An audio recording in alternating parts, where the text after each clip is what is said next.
রাখো না শুধু নাম না,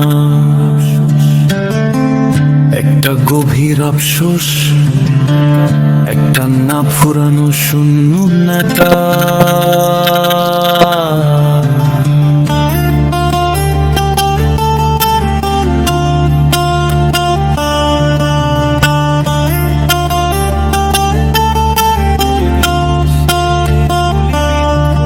যেদিন সে গুলিবিদ্ধ হলো,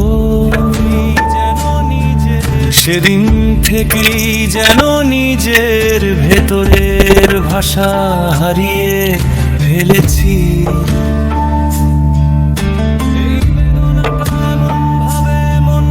এই বেদনাটা এমন ভাবে মনটাকে ক্ষত বিক্ষত করেছে যে চুপ করে থাকাই মনে হয়েছে একমাত্র সম্মানজনক প্রতিক্রিয়া। কেন তাকে মারতে হবে? কে তাকে খুন করেছে? সে হিসাব পরে হবে। মির্জা আব্বাস নাকি বিএনপি খালেদা জিয়ার মৃত্যুর গুজব ডাইভার্ট করার কোন নোংরা খেলা? নাকি আওয়ামী লীগ?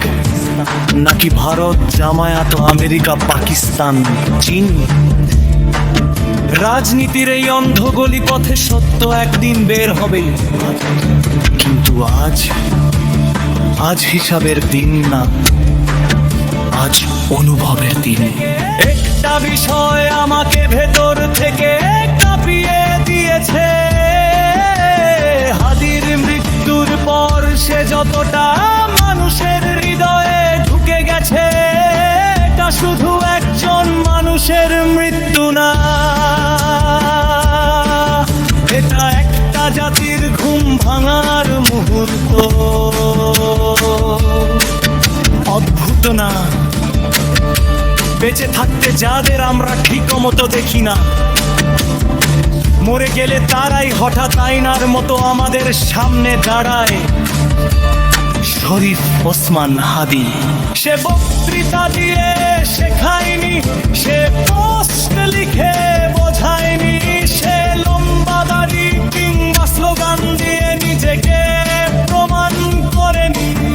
সে শুধু দাঁড়িয়েছিল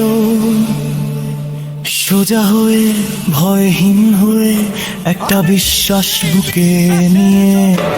আর ঠিক সেই বিশ্বাসের জন্যই সে গুলিবিদ্ধ হয়েছিল। বর্তমান জামানায় ইসলামিক পন্থায় সঠিক শহীদি মৃত্যু বলতে কি বোঝায়, শরীফ ওসমান হাদি তা দেখিয়ে দিয়ে গেছে।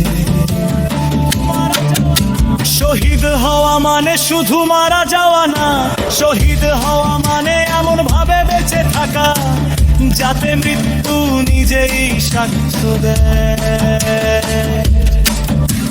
হাদি খুব অল্প সময় বেঁচে ছিল, কিন্তু সেই অল্প সময় সে বুঝিয়ে গেছে শহীদ মর্যাদা কতটা গভীর, কতটা ভারী, কতটা দায়িত্বের।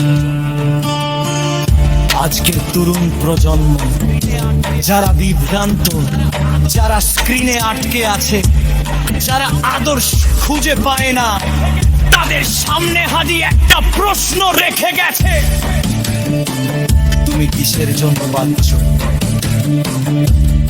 বাংলাদেশের জন্য, দেশ ও জাতির জন্য, ইসলামের জন্য।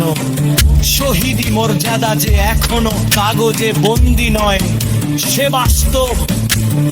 হাদি সেটা প্রমাণ করে গেছে। সে চলে গেছে, কিন্তু তার নীরবতা আমাদের চিৎকার শেখায়।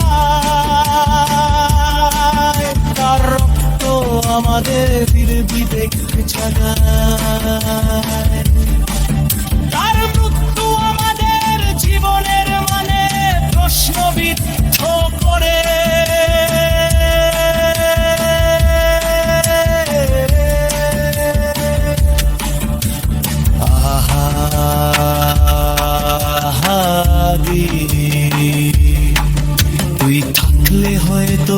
জনপ্রিয় হতি না, কিন্তু তুই চলে গিয়ে আমাদের ঘুম ভেঙে দিয়ে গেলি।